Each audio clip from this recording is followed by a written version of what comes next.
Hello दोस्तों, नमस्कार। आप सभी का बीएस मैथमेटिक्स में स्वागत है। तो आज मैं जो है प्रॉफिट लॉस एंड डिस्काउंट का दूसरा वीडियो बना रहा हूं। पहला वीडियो मैं जो है यूट्यूब में अपलोड कर चुका हूं। तो पहला वीडियो यूट्यूब में जा कर के बीएस मैथमेटिक्स से देखें। तो जो है इसमें जो आज दूसरा वीडियो है, तो मैं पहले वीडियो में कुछ फार्मूले और कुछ क्वेश्चन बताए थे, और ये दूसरे वीडियो में आज मैं शुरू कर रहा हूँ। तो आइए तो देखिए, यहाँ पर लाभ हानि और बट्टा डिस्काउंट, बट्टा मीन्स छूट, छूट भी कहते हैं उसको, दो तरह के क्वेश्चन होंगे। एक तो अमाउंट वाला केस, अमाउंट का केस होगा, और दूसरा होगा भाव का केस, भाव का केस। अमाउंट केस का मतलब ऐसे प्रश्न होंगे लाभ हानि बट्टा के जिसमें रुपए की बात की गई हो, रुपयों की बात की गई हो, तो वो अमाउंट का केस होगा। और ऐसे प्रश्नों में जिसमें जो है रुपए की बात ना की गई हो, रुपयों की बात ना की गई हो, सिर्फ वस्तु की बात की गई हो, तो इस तरह के सवालों को जो है भाव का केस कहते हैं। और ऐसे क्वेश्चन भी होंगे जिसमें रुपए और वस्तु दोनों की बात की गई होगी, तो जिसमें रुपए और वस्तु दोनों की बात की गई हो तो वो अमाउंट के केस में आएगा। जिसमें रुपए की बात की गई हो तो अमाउंट का केस, और जिसमें वस्तु की बात की गई हो वो भाव का केस। और रुपए तथा वस्तु दोनों की बात की गई हो, दोनों की बात की गई हो, तो वो भी जो है अमाउंट के केस में आएगा। तो इन दोनों को बताने का कारण क्या है? कारण ये है कि जब अमाउंट का केस आए तो जो हर में संख्या लिखेंगे वो क्रय मूल्य लिखेंगे, सीपी। अमाउंट के केस में हर में जो हम वैल्यू लिखेंगे वो सीपी, और जो भाव का केस आएगा वो हर में हम एसपी, विक्रय मूल्य लगाएंगे। जैसे मान लीजिए लाभ प्रतिशत, लाभ प्रतिशत बराबर क्या होता है? लाभ गुणे 100 अब बटे सीपी, क्रय मूल्य। साधारणतः हम लाभ का ये सूत्र पढ़ते हैं ना, तो ये फार्मूला तभी लगेगा, लाभ प्रतिशत बराबर लाभ गुणे 100 बटे सीपी, अर्थात क्रय मूल्य। सीपी का मतलब selling price, sorry cost price, ये सीपी। ये तब लगेगा जब अमाउंट का केस होगा। तो ये बटे में सीपी लगा है ना, कास्ट प्राइस, तो ये तभी फार्मूला लगेगा जब अमाउंट का, रुपए की बात की गई होगी, ठीक है ना। और अगर भाव का केस हो, अर्थात उसमें रुपया ना आया हो, सिर्फ वस्तु की बात की गई हो, तब जो है सीपी की जगह है यहाँ पर एसपी, विक्रय मूल्य लिखा जाएगा। जब भाव का केस आएगा तब विक्रय मूल्य लिखा जाएगा। बात समझ में आई ना? तो इस तरह से है। तो आइए कुछ फार्मूला देखते हैं, जिसे मान लीजिए इसी लाभ वाले फार्मूले से हम कई सूत्र जो है निकाल के देखते हैं, फिर इसके बाद प्रश्न शुरू करते हैं। तो जैसे मान लीजिए, देखिए लाभ प्रतिशत, लाभ को कहते हैं प्रॉफिट, तो हम पी से व्यक्त करेंगे, ठीक है ना। लाभ को प्रॉफिट तो पी से व्यक्त करेंगे, हानि को लॉस, LOSS, ये प्रॉफिट PROFIT, प्रॉफिट। तो लाभ को मैं पी से व्यक्त करूंगा और हानि को एल से व्यक्त करूंगा। तो जैसे प्रॉफिट परसेंट, लाभ प्रतिशत बराबर क्या होता है? लाभ गुणे 100 और बटे क्रय मूल्य, ये फार्मूला होता है। तो ये कब होगा? जब रुपए की चर्चा की गई होगी। अब ये लाभ कब होगा, प्रॉफिट कब होगा? जब, तो इसी में लाभ कब होगा? जब विक्रय मूल्य क्रय मूल्य से अधिक हो, विक्रय मूल्य क्रय मूल्य से, अर्थात इसी को पी की जगह हम लिख सकते हैं एसपी माइनस सीपी अब गुणे 100, ये प्रतिशत में वैल्यू होगी, ठीक है। ये हाँ, बटे सीपी, ये पी की जगह हमने एसपी माइनस सीपी लिख सकते हैं, क्योंकि लाभ बराबर क्या होता है? विक्रय मूल्य माइनस क्रय मूल्य। ये तो इस फार्मूले से एक फार्मूला ये बन गया। अब इसी फार्मूले से मान लीजिए जिसे हमें क्रय मूल्य निकालना है, इसी को हम पी प्रतिशत बराबर यहाँ लिख सकते हैं, ये दूसरा फार्मूला बन गया। अब हमें जिसे मान लीजिए लाभ प्रतिशत, विक्रय मूल्य और क्रय मूल्य, तीन राशियाँ हैं यहाँ पर, तो इन 3 राशियों में से जो 2 राशियाँ ज्ञात होंगी और तीसरी राशि हमें ज्ञात करना पड़ेगा। तो जैसे मान लीजिए हमें विक्रय मूल्य निकालना है, तो इससे एक तीसरा सूत्र बन जाएगा। विक्रय मूल्य निकालना है और लाभ प्रतिशत और क्रय मूल्य हमें पता है, तो हम तिर्यक गुणा करके पक्षांतर करके विक्रय मूल्य ज्ञात कर लेंगे, अगर हमें लाभ प्रतिशत और क्रय मूल्य पता है तो। ठीक है। और अब मान लीजिए विक्रय मूल्य और लाभ प्रतिशत पता है, तो फिर हम क्या निकालेंगे क्वेश्चन में? क्रय मूल्य निकालेंगे। तो पक्षांतर करके इस तरह निकाल लेंगे। ये फार्मूला कब लगेगा? जब जो है अमाउंट का केस हो, रुपए की बात की गई हो प्रश्नों में, तब। ठीक है ना। लेकिन अगर जो है रुपए की बात न की गई हो तो उसमें जो है कौन सा केस होगा? भाव का केस। और उसमें बटे में सीपी नहीं होगा, क्या होगा वहाँ पर? विक्रय मूल्य होगा, एसपी होगा, सेलिंग प्राइस होगा। ठीक है, बात समझ में आई? तो मैं जो पहले वीडियो में जो है सीपी से संबंधित कुछ सवाल बताया था रुपए अमाउंट के केस से, अब मैं आज जो है एसपी से संबंधित अर्थात भाव के केस से संबंधित 1-2 प्रश्न देख रहे हैं, फिर आगे फार्मूले में बढ़ेंगे। तो जैसे मान लीजिए पहला प्रश्न है, 21 सेब का मूल्य 21 सेब का क्रय मूल्य 15 सेब के विक्रय मूल्य के बराबर है, तो लाभ प्रतिशत क्या होगा? मतलब जो है सीपी क्या है? 21 सेब, एसपी क्या है? 15 सेब। मतलब जितने में 21 सेब खरीदे जाते हैं उतने रुपए में ही 15 सेब बेच दिए जाते हैं। तो हमें कितने सेबों का लाभ होगा? जो हमें प्रॉफिट होगा वो 6 सेबों का होगा। 21 में से 15 घटा दीजिए, तो क्या कहते हैं? लाभ प्रतिशत। तो लाभ प्रतिशत बराबर profit percent equal profit, formula लिख देते हैं एक बार, प्रॉफिट इंटू 100 अब बाई कितना? एसपी। क्यों? क्योंकि इसमें रुपए की चर्चा नहीं हुई है, तो विक्रय मूल्य बटे में लगेगा। अर्थात क्या? प्रॉफिट 6 गुणे 100 अब बटे कितना? विक्रय मूल्य कितना है? विक्रय कितना है? विक्रय की दर 15 है। तो ये इसको, तो 3 दूनी 6 और 3 पचे 15, अब 5 से 100 को काटिए तो 20, तो ये प्रतिशत में है, तो ये पूरा परसेंटेज में है, तो 20 दूनी 40%। तो इस तरह से पहले क्वेश्चन में जो है 40% का क्या होगा? लाभ होगा। अब दूसरा क्वेश्चन, तो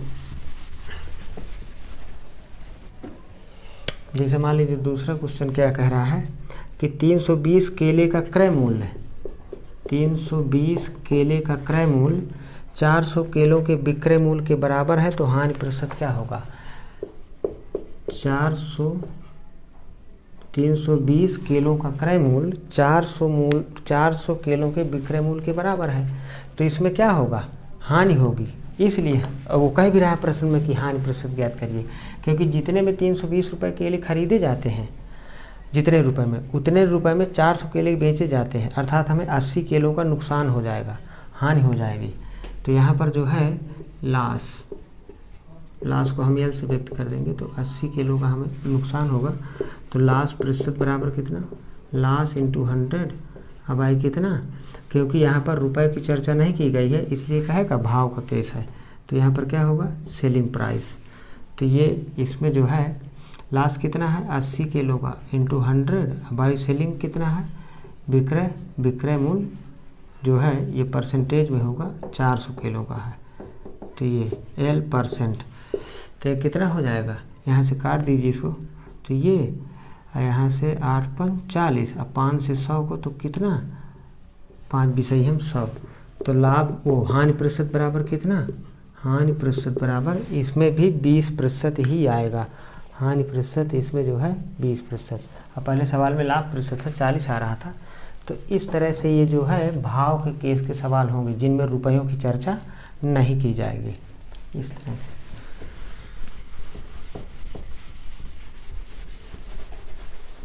वीडियो पसंद आए तो शेयर लाइक सब्सक्राइब अवश्य किया करें। अब देखिए हम जो है आगे और कुछ फार्मूले देखते हैं और उनसे संबंधित क्वेश्चन देख रहे हैं, उनसे संबंधित सवाल देखते हैं। मान लीजिए एक फार्मूला है ये CP इक्वल SP का अंतर, SP का अंतर अब बाई P% का अंतर। कहने का मतलब ये है कि अगर किसी सवाल में जो है ये P% का मतलब लाभ प्रतिशत का अंतर, SP का मतलब विक्रय मूल्य का अंतर, समझ में आई बात ना। तो अगर किसी सवाल में 2 लाभ दिए हों लगातार कि पहले इतना विक्रय मूल्य था, तो मान लीजिए जैसे पहले x विक्रय मूल्य था, x विक्रय मूल्य में मान लीजिए जो है हमें P1% का लाभ होता है, अब फिर विक्रय मूल्य y हो गया, बढ़ के y हो गया, ठीक है ना, या कुछ मान लीजिए x2x हो गया विक्रय मूल्य है, तब प्रतिशत लाभ P2% हो जाता है। तो इस तरह के जब 2 बार प्रतिशत लाभ दिया हो तो प्रतिशत लाभ का अंतर निकाल लेंगे और जो है विक्रय मूल्य का अंतर निकाल के विक्रय मूल्य के अंतर में प्रतिशत लाभ का अंतर बटे कर देंगे, तो हमारा क्रय मूल्य उस क्वेश्चन का आ जाएगा। देखिए, तो आइए क्वेश्चन देखते हैं। यहाँ जो प्रतिशत लाभ दिया होगा तो प्रतिशत सहित लिखा जाएगा, प्रतिशत को फिर बटे में 100 और फिर ये प्रतिशत का जो बटे 100 होगा वो अंश में चला जाएगा कैलकुलेशन पर। तो आइए क्वेश्चन देखते हैं इस पर।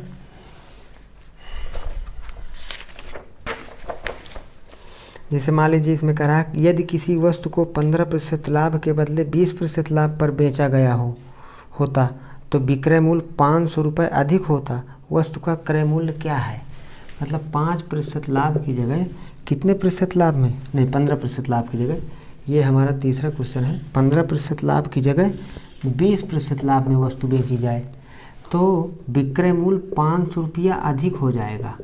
मतलब 15% पर कुछ विक्रय मूल्य था, लेकिन अगर उस वस्तु को 20% लाभ में बेचा जाए तो उसका विक्रय मूल्य 500 रुपया और अधिक हो जाता है। मतलब प्रश्न में पहले से विक्रय मूल्य का अंतर दिया हुआ है, मतलब एसपी का अंतर सीधे 500 रुपये दिया हुआ है, तो क्रय मूल्य पूछ रहा है, तो सीपी बराबर विक्रय मूल्य का अंतर तो 500 बाई 20% में से 15% घटा दीजिए, तभी तो परसेंटेज का अंतर आएगा, तो कितना 5%।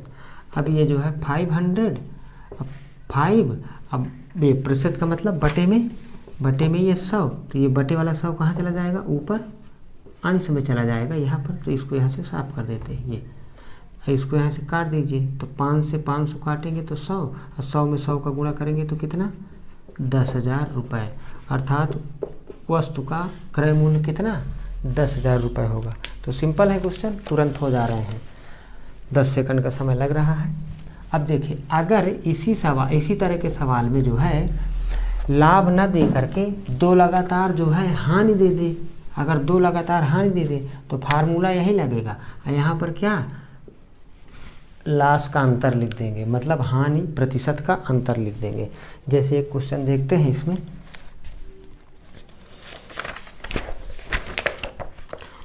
किसी वस्तु को 33.5% हानि के बदले ये चौथा क्वेश्चन है, 33.5% हानि के बदले 8.5% हानि पर बेचा गया होता तो विक्रय मूल्य 250 रुपये अधिक होता।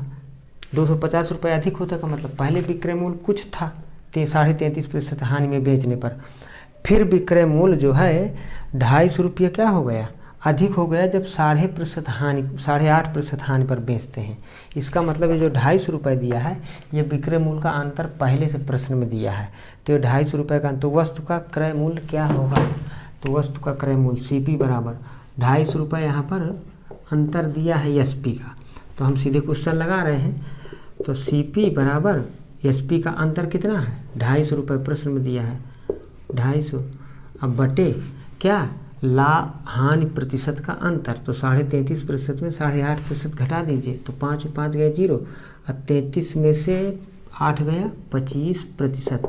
अब प्रतिशत का मतलब 25 में बटा 100, तो ये बटा 100 कहाँ चला जाएगा, ऊपर चला जाएगा, तो यहाँ से प्रतिशत हटा दें।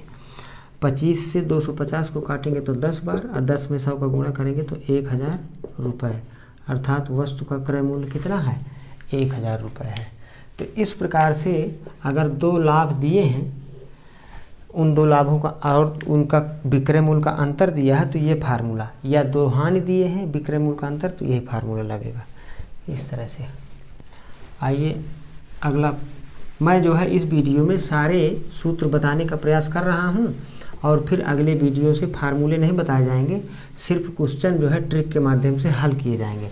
अब कोई ज़रूरी नहीं कि सारे क्वेश्चन हम फार्मूले से ही हल करें, फार्मूले याद रखने की ज़रूरत ज़्यादा नहीं है, हम ऐसे भी क्वेश्चनों को करेंगे।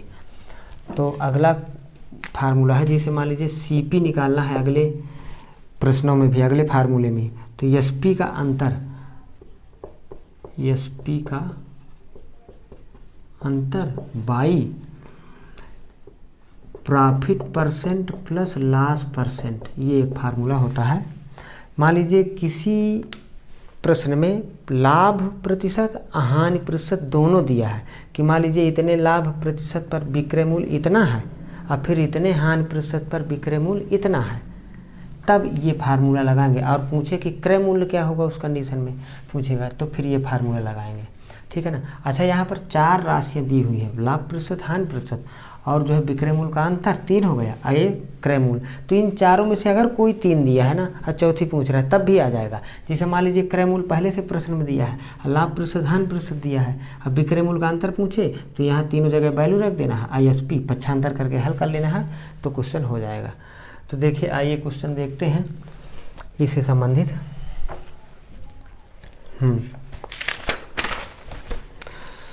एक वस्तु को 12.5% लाभ पर बेचा जाता है। अच्छा, यहाँ पर P% कितना है, 12.5% बेचा जाता है। यदि उस वस्तु को 5% हानि पर बेचा जाता, अगर 5% हानि पर बेचा जाता, प्रश्न में कह रहा है, तो विक्रय मूल्य 9 रुपया 80 पैसा कम हो जाता है।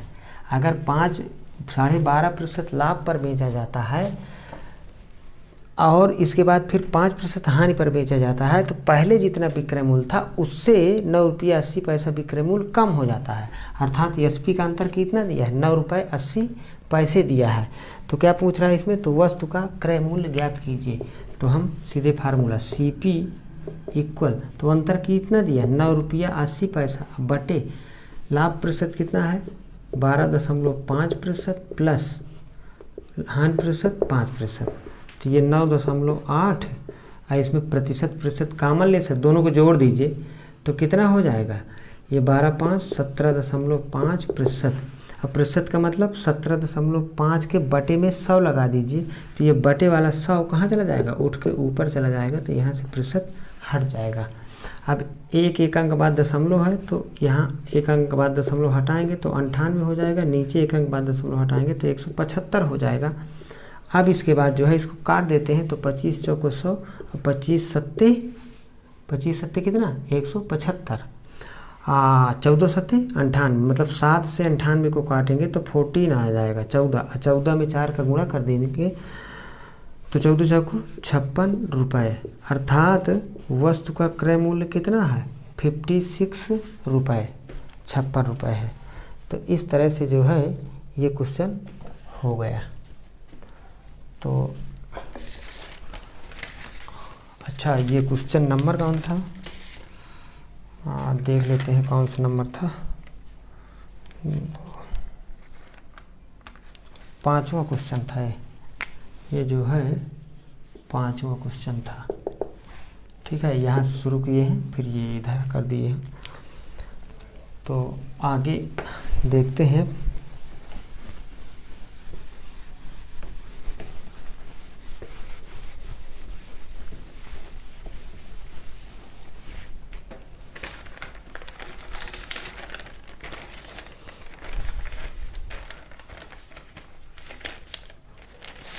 एक फार्मूला और देखते हैं और उससे संबंधित जो है, जैसे मान लीजिए किसी वस्तु का विक्रय मूल्य निकालना है और उसमें जो है उस वस्तु का अंकित मूल्य दिया है, अंकित मूल्य दिया है और उस वस्तु पर अंकित मूल्य पर जितनी छूट मिलती है डिस्काउंट बट्टा, तो 1 - D%, ये फार्मूला लगाएंगे।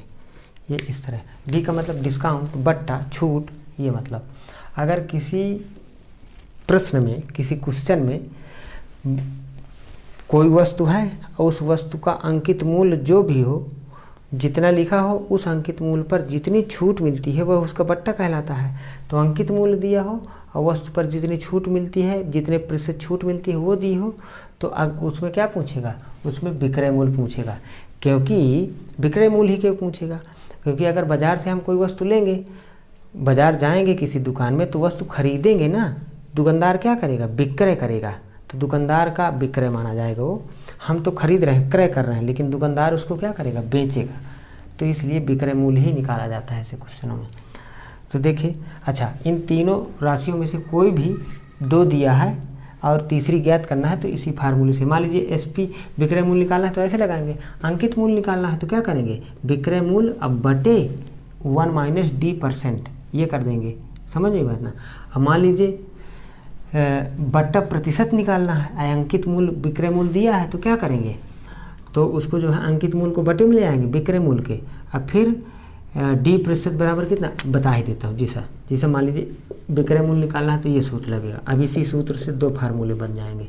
जैसे मान लीजिए अंकित मूल्य निकालना है, अंकित मूल्य निकालना है तो अंकित मूल्य बराबर कितना, SP बाई 1 - D%, ये एक फार्मूला ये बन गया इससे।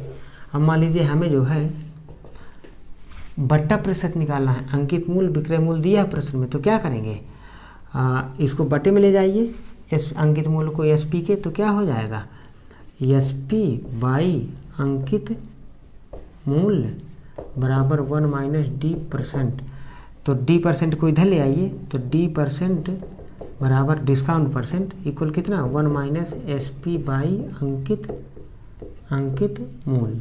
तो ये इस तरह एक फार्मूला ये बन जाएगा। तो मतलब इसी फार्मूले से 2 फार्मूले और बन जाएंगे। तो हम यही बस याद रखेंगे ना, तो हम पक्षांतर करके हल कर लेंगे क्वेश्चन को। अब आइए प्रश्न देखते हैं इससे संबंधित।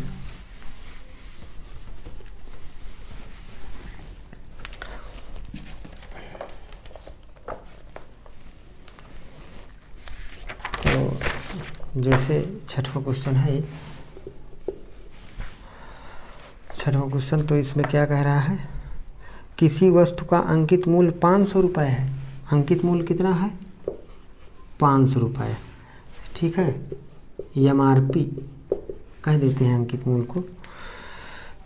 500 रुपये है, यदि उस पर 10% बट्टा दिया जाता है, D का मान कितना है, 10% दिया जाता है, दिया जाए तो विक्रय मूल्य बताइए। तो हमें इसका SP बताना है, SP बराबर क्वेश्चन मार्क। तो देखिए, तो क्या SP इक्वल अंकित मूल्य कितना, 500, यही फार्मूला लग रहा है सीधे, और 1 - D%, D% का मतलब 10%, ये अब ये 500 और 1 - 10 बाई परसेंट का मतलब 100 बटे में, अब इसमें LCM लेंगे तो कितना, 500, तो हो जाएगा 100 - 10 बाई 100, भिन्न से हल कर लेंगे, और 100 को 500 से काटे, 100 से 500 काटेंगे तो 5, तो यहाँ 5, और 100 में 10 घटाएंगे 90, और 90 में 5 का गुणा करेंगे तो 9 × 45, 450 रुपये। मतलब उस वस्तु का विक्रय मूल्य कितना है, 450 रुपीज़। तो इस तरह से ये प्रश्न हो गया। तो आप जो है वीडियो को बीच में रोक करके जो है प्रश्न नोट कर सकते हैं अपने नोटबुक में। ये सारे प्रश्न जो है किसी न किसी वनडे एग्ज़ाम में पूछे गए हैं, जैसे बैंक, रेलवे, SSC, कोई भी इस तरह का वनडे एग्ज़ाम, UP PSC में पूछे जाते हैं, ऐसे ही सरल सरल पूछे जाते हैं, मैंने पेपर देखा है उसका। चलिए, तो अगला क्वेश्चन एक और देख लेते हैं इसी संबंधित, इसी पर जो है, जैसे मान लीजिए किसी वस्तु को 20% बट्टे पर बेची जाती है, यदि उसका विक्रय मूल्य 800 रुपये हो तो अंकित मूल्य ज्ञात करिए। तो इसमें क्या पूछ रहा है, 7वां प्रश्न, किसी वस्तु का बट्टा 20% पर बेचा जाता है, मतलब क्या दिया है इसमें, ये D की जगह कितना है, 20%, तो 1 - 20। और क्या कह रहा है, यदि उसका विक्रय मूल्य 800, विक्रय मूल्य SP 800 दिया है, तो क्या पूछ रहा है, अंकित मूल्य पूछ रहा है। तो हो जाएगा तुरंत, तो अंकित मूल्य, तो इसको हल कर लेते हैं। चलिए, तो अंकित मूल्य 1 - 20 बाई 100% का मतलब बटे में 100, तो 20 के 1, 20 को काट देंगे 20 से तो एक आएगा, 20 × 5 = 100, तो ये अंकित मूल्य 1 - 1/5, ये कितना, 800 इधर लिखते रहेंगे, 1 में 1/5 घटाएंगे तो कितना आएगा, 4/5, तो अंकित मूल्य, तो ये हो जाएगा 4/5, भिन्न है कर लीजिएगा 800। अब ये 4/5 इधर 800 की तरफ, तो 5 ऊपर 800 के गुणे में हो जाएगा, तिर्यक गुणा में, और 4 कहाँ चला जाएगा, 4 चला जाएगा बटे में, तो ये इधर से ख़त्म हो गया। अब इसको यहाँ से काट देंगे तो 4 दूनी 8 और 2 जीरो तो 200 हो गया। और 200 में अंकित मूल्य इधर लिख देते हैं, तो 200 में 5 का गुणा करेंगे तो कितना 1000 रुपये। तो उस वस्तु में जो मूल्य छपा हुआ था वह कितना छपा हुआ था 1000 रुपये। समझ गई बात ना। लेकिन वो दुकानदार ने उस वस्तु को कितने में दिया था 800 रुपये में, तभी 20% डिस्काउंट हो गया था ना, मतलब 200 रुपये कम कर दिया, मतलब 20% डिस्काउंट। तो ये हो गया। तो इस तरह क्वेश्चन जो है करेंगे। अगला एक फार्मूला देखते हैं और उससे रिलेटेड प्रश्न देखते हैं। जैसे मान लीजिए कि ये डी प्रतिशत मतलब बट्टा प्रतिशत, या इसी को कहते हैं बट्टा दर। बट्टा दर किसी प्रश्न में निकालना है तो कैसे निकालेंगे, तो इसको बट्टा और गुणे 100 और बटे कितना अंकित मूल्य। अंकित मूल्य और ये काहे में आएगा प्रतिशत में आएगा। मान लीजिए किसी प्रश्न में हमें बट्टा प्रतिशत निकालना है और उसमें बट्टा दिया है, छूट पहले से दिया है और अंकित मूल्य दिया है, तो बट्टा प्रतिशत टी प्रतिशत या बट्टा प्रतिशत बात एक है। तो इस तरह इसको इस फार्मूले से करेंगे। जिसे इससे संबंधित एक क्वेश्चन देखते हैं, 8वां क्वेश्चन। एक सोफा सेट का अंकित मूल्य 12,000 रुपये। अंकित मूल्य कितना है, चलिए मैं सीधे डी प्रतिशत निकालूंगा तो अंकित मूल्य कितना है 12,000 रुपये है, ठीक है। और इसके बाद जो है यदि उसको 10,500 में बेचा जाता है तो 12,000 रुपये अंकित मूल्य है और 10,500 में बेचा जाता है, इसका मतलब पक्का उसमें छूट मिली है। तो हम डी बराबर छूट निकाल लें, 12,500 में 10,500 घटा देंगे तो हमें 1500 की छूट, 1500 का बट्टा मिल जाएगा। तो डी की जगह कितना 1500 रख दे। ये तो फार्मूला हो गया हमारा। तो मैंने इधर घटा दिया और गुणे कितना 100, ये कहे में आएगा प्रतिशत में आएगा। इस तरह से जो है तो बट्टा दर ज्ञात करें। तो इसमें बट्टा दर ज्ञात करना है तो ये हो जाएगा। तो इसको काट दीजिए यहाँ से, 2 जीरो 100 के, 2 जीरो 12,000 के, 1 जीरो 1500 का, 1 जीरो ये जो 120 बचा है 12,000 में, तो यहाँ 12 बचा। तो कितना बचा 150 बटे 12%। 3 चौको 12 और 3 बचे 15, तो 50 बटे कितना 4, 50 बटे 4%। तो यहीं पर लिख देते हैं, चलिए यहीं लिख देते हैं 50 बटे 4% का मतलब कितना 12 सही कितना 12 चौको 48, 12 सही 2 बटे 4%। अब 12 सही 2 बटे 4% को क्या लिख सकते हैं 12 सही 1 बटे 2%। तो ये आंसर हो गया भाई। 2 1 के 2, 2 दूनी 4 काट दिया इस तरह। तो जो है बट्टा दर कितनी आ गई 12.5%। तो ये इसका आंसर हो गया। तो ये 8वां क्वेश्चन इस फार्मूले से संबंधित हो गया। अब इसमें बट्टा दर पूछ रहा था तो हमने फार्मूला लगा दिया। अगर मान लीजिए बट्टा दर पहले से दिया होता, अब पूछता कि छूट कितनी है, छूट न दी होती तो अंकित मूल्य दिया होता, बट्टा दर दिया होता तो डी निकाल लेते, या बट्टा दिया होता, बट्टा दर दिया होता, छूट दिया होता, अंकित मूल्य पूछता तो यही फार्मूला लगा देते।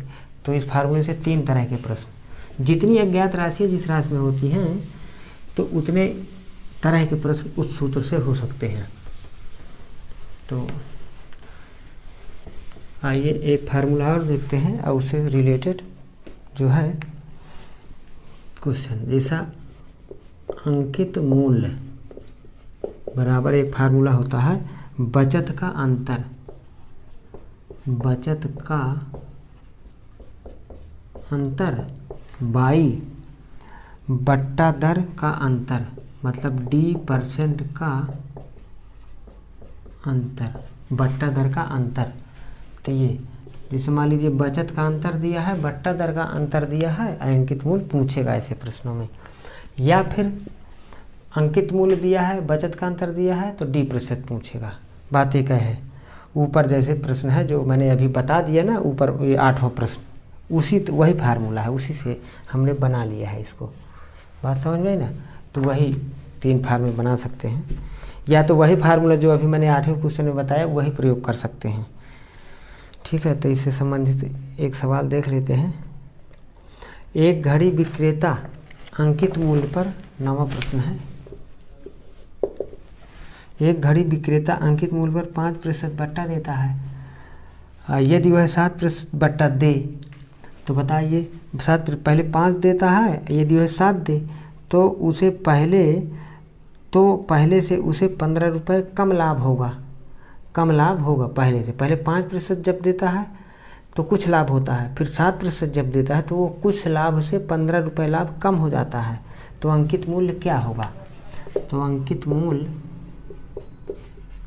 मूल्य बराबर, तो बचत का अंतर कितना दिया है? बचत का अंतर दिया है 15 रुपये, और जो है 5% से बट्टा कितना कर दे? 7%। तो 5 और 7% का अंतर कितना हो जाएगा? 2%। तो ये प्रतिशत का मतलब 2 के बटे में 100, तो ये 100 कहाँ चला जाएगा? उठ के ऊपर अंश में चला जाएगा। 2 से 100 को काट दीजिए तो 50 और 15 पना 75, तो ये हो जाएगा 750 रुपये उस वस्तु का अंकित मूल्य होगा। तो इस तरह से वीडियो पसंद आए तो शेयर, लाइक, सब्सक्राइब अवश्य किया करें।